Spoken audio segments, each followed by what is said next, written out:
今日即將出發去千葉2日1夜之旅，我哋會自駕遊，一齊嚟睇下我哋會去邊度玩啦！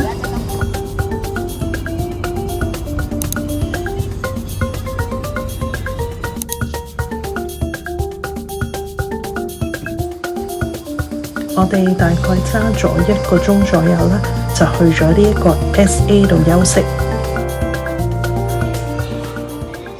個叫 Hiroki 嘅木嘅香油咯，即係佢濃縮咗啲油出嚟，然後你加水咧就可以變成噴霧啊、燒臭啊、擺車啊、擺放濕機啊咁樣都可以，即係天然嘅精油啊，就到啦。我哋應該而家係富津咯，鋸南啊，我哋而家係，跟住而家落嚟啦。本山就最下面。好多好得意嘅千葉限定產品啊！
落西場唱歌嚟嘅喎。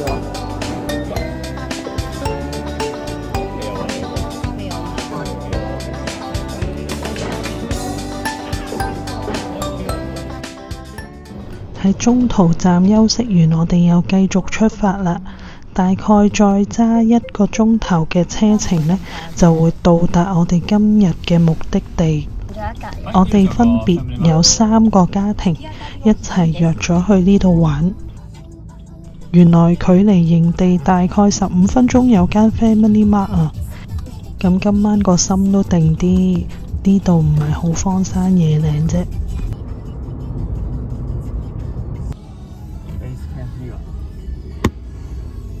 期間我哋行錯咗幾條小路，終於嚟到啦，都幾靚喎呢度。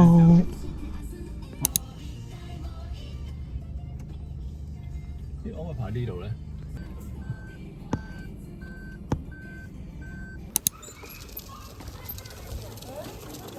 佢哋遲過我哋出發，但係已經 check in 咗啦，即刻急不及待入去睇下啲房先。哇，好靚！呢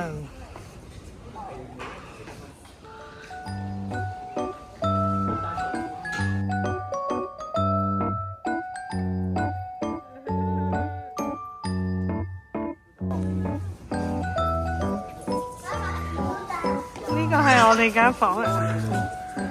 哇，好正喎！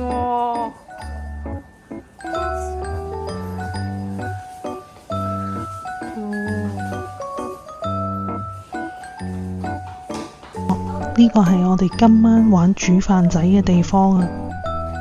我 share 你，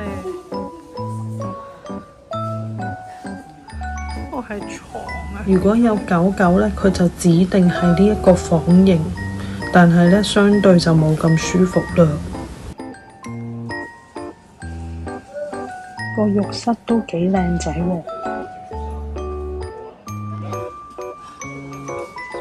朋友讓咗呢間最舒服嘅房俾我哋，因為呢後尾聽翻佢哋講呢，其他房間呢嘅玻璃門呢，夜晚俾大風吹到完全瞓唔到，嘭嘭聲好嘈。呢度係全開放式設計，所以相對佢會比較多規矩呢，去建議譬如夜晚嘅9點10點後呢，會收咗你嘅 BBQ 爐啦，同埋呢就盡量呢留返喺自己嗰個房間入邊，減低對其他住客嘅騷擾。呢度對出晒沙灘，我哋第二朝先見到呢，好多人喺出邊玩完衝浪呢，拎住塊板返嚟。會揦上嚟。咁掂呢隻嘢都唔得嘅。呢隻嘢我就唔知啦。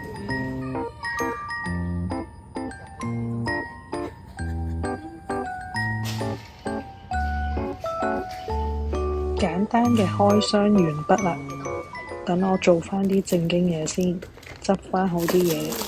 呢啲係我自己帶嚟嘅食物，我哋嘅 package 呢，亦都會包咗一啲 barbecue 嘅食物，今晚就會送過嚟㗎啦。落大雨啊！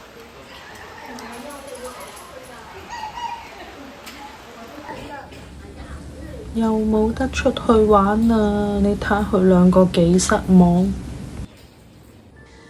喺最失望嘅時候，突然間職員又攞咗一煲龍蝦湯過嚟，仲有一盤炒麵嘅物體。我開頭呢，以為係用返頭先個湯煮嘅，原來係炒麵，都叫你學好啲日文㗎啦。呢一個 can 呢，話好歡迎一啲鍾意煮食嘅人過嚟，咁我順便睇下佢個廚房有啲乜嘢配套先。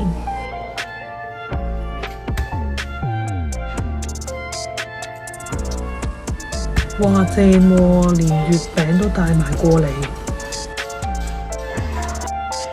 廚房對出呢，就係呢一個露天嘅客廳啦。佢呢一把太陽傘呢，只會到8、9點呢，職員就會過嚟收返㗎啦。因為呢一度呢，夜晚呢啲風呢實在太大啦。暫時停咗雨啦，等我出去睇下有咩玩先。佢呢一架車上面呢，有好多玩具呢擺喺度俾大家自由咁樣去攞嚟玩嘅，仲有好多棋啊、board game 啊咁樣。到咗夜晚6點呢，就可以去呢間 shop 嗰度呢攞醬料同埋嘢食㗎啦。一大班人去 camp 呢，真係好似返咗去中學嘅時候咁喎。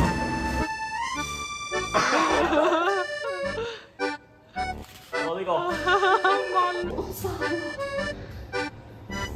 都會攞到去沙灘玩嘅。我哋有蚊拍水喎，唔使啦，蚊拍水唔得，蚊香先得。你有冇得啦。日本嘅秋天開始到啦，希望之後都可以去多啲呢啲戶外活動。嗱，今年冇利是㗎啦嚇，寫咗。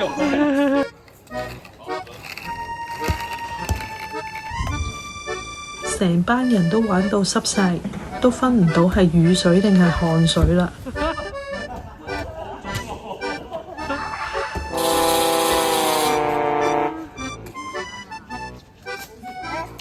唔得嘅。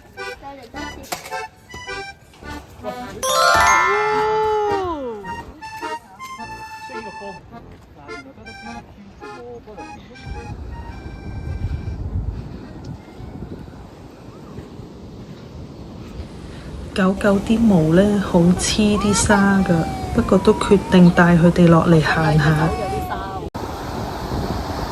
喂，好似準備落大雨咯喎！唔係啊嘛，真係落大雨啊！最失望嘅時候，竟然出現彩虹啊！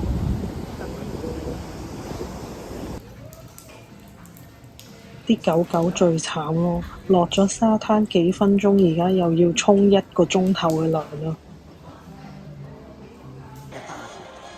冇計啦，而家又要返去電子產品嘅懷抱。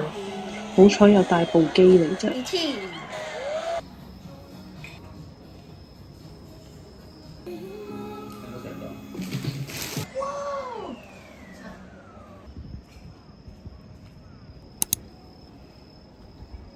我哋攞咗7個呢啲同7個嗰啲。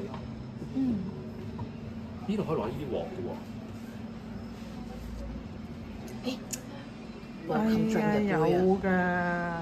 有冇啤酒？嗰陣時我同你老公處理咗後邊啲女仔。好。你燒海底撈咯呢個。夠唔夠？喂，真係喎，係咪真係要？係啊。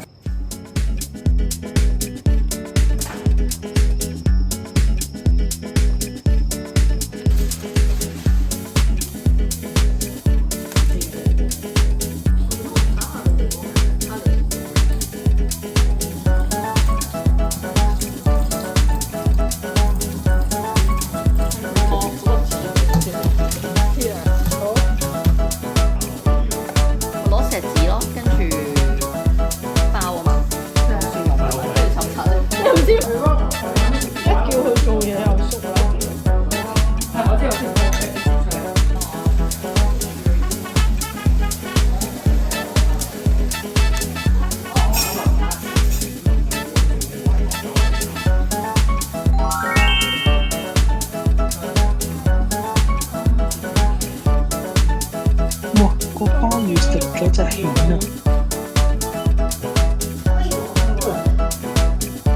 我而家想喺個鮑魚度攞翻錢俾你，但係好似我真係食過，哇！未試過咁喎，哇！真係好新鮮喎！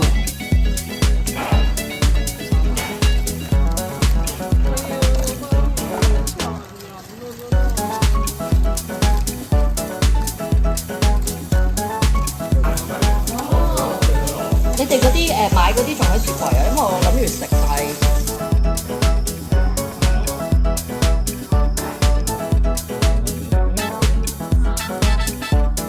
我未食，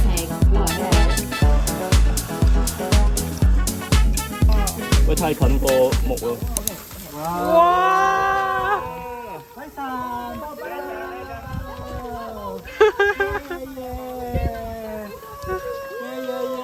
喂，繼續。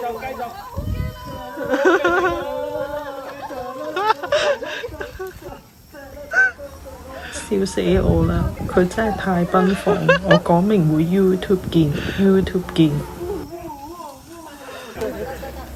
驚太黑，大家睇唔清楚，放大少少俾大家睇清楚啲啊嚇！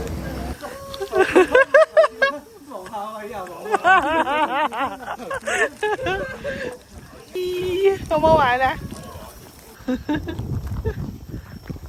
冇晒啦，冇啦，最歪係你啊！最歪我。咩？奇華？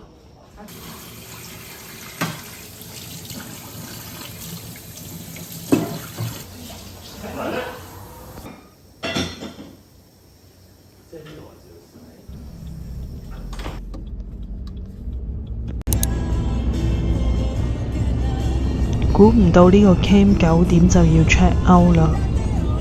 朋友話俾我哋聽呢度附近會有一間好大間嘅 Muji， 大概揸半個鐘頭車程就到啦。我哋就決定去嗰邊食早餐，順便行下。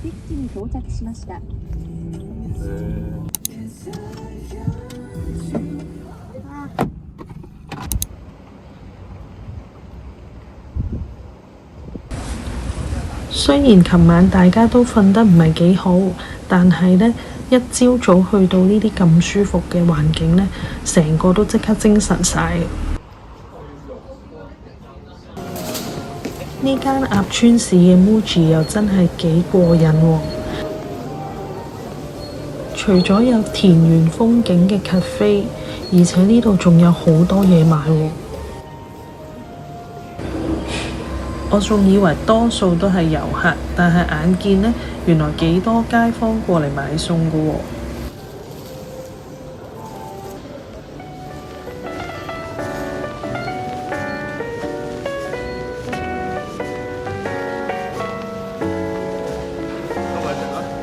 我唔想食白飯。喂，你快啲食粒藥先啦。因為太早到嘅關係呢，佢早餐呢就淨係得呢啲飯團，咁去到好似10點半打後呢，先有 lunch 提供嘅，咁我唯有餓住個肚等 lunch 啦。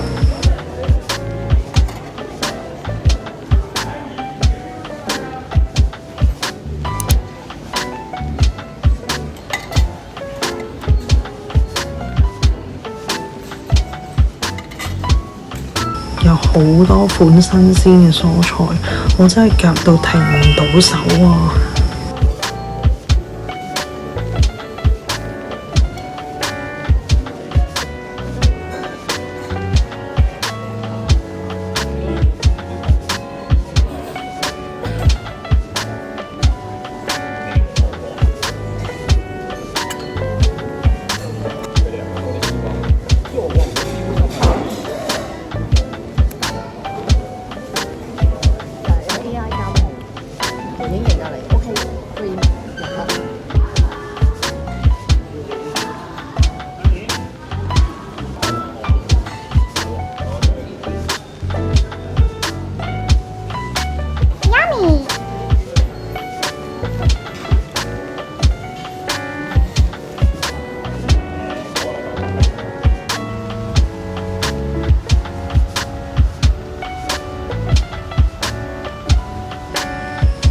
呢度仲好適合放狗添啊，好多露天嘅位置。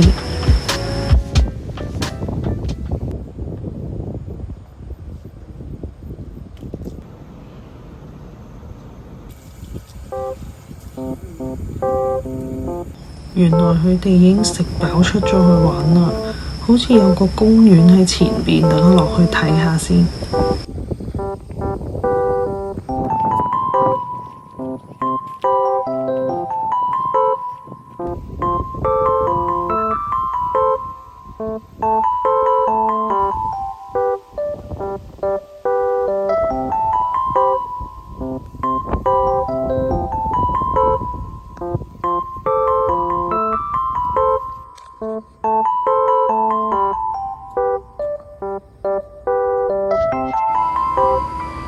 呢度影相一定好靚，後悔冇拎到個腳架落嚟添。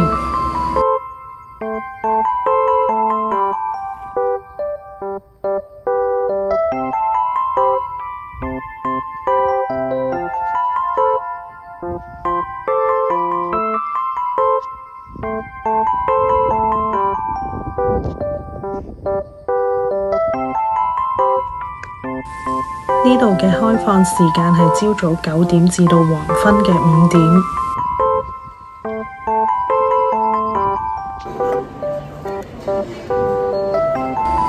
今次個旅程又帶一個紀念品返屋企先。即係呢個再寬粒啲咯，同埋咁好似呢個啱用嘅。好。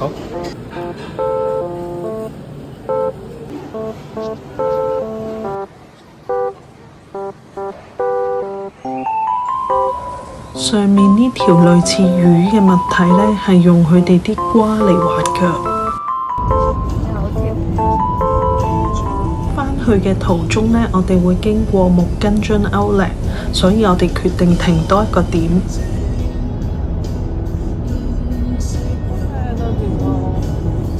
呢個青咪好咬咯。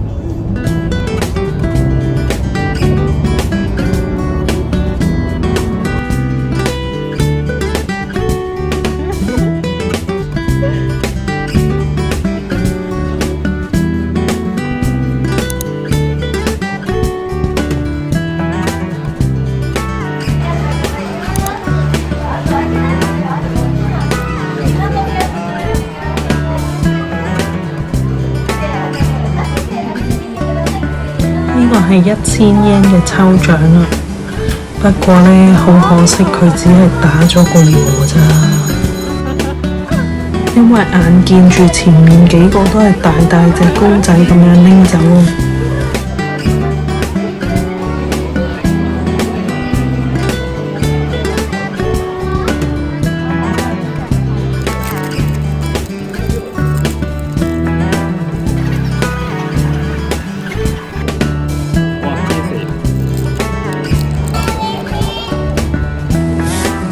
呢間 Nike 啱啱先裝修完㗎，去到日本嘅Outlet記得一定要行 Nike Shop， 因為佢哋啲波鞋同埋衫仔都好抵買，幾乎次次呢都買到嘢俾小朋友。我哋因為太攰，大家都決定提早離場啦。